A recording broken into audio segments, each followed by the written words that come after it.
Πώς να μαζέψεις όλη τη φύση σε ένα μπουκάλι? Η φύση του πηλίου βοήθησε σε αυτό και δημιουργήθηκε ένα μπραντ ελληνικότατο, το B4Pillion.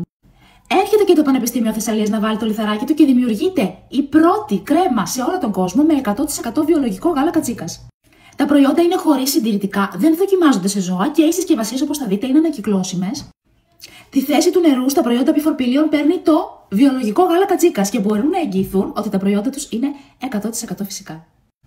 Αν θες ολιστικό αποτέλεσμα αντιγύρανσης, ενυδάτωσης και όχι μόνο, θέλω να δοκιμάσεις την ολοκαίνουργια Goat Resveratrol Anti-Aging Cream. Μια κρέμα νύχτας πραγματικά όνειρο. Εγώ λατρεύω πάρα πολύ αυτό το προϊόν εδώ. Είναι το Superfood.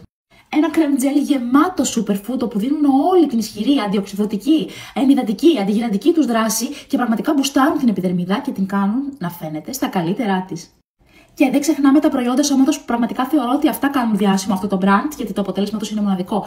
Butt Up, αν θέλετε ανόρθωση γλουτών. Breast Up, αν θέλετε ανόρθωση στήθους.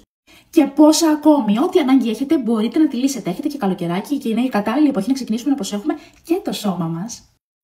Αν δεν έχετε δοκιμάσει κάποιο προϊόν από το αγαπημένο αυτό ελληνικό brand, νομίζω πως τώρα είναι η κατάλληλη ώρα.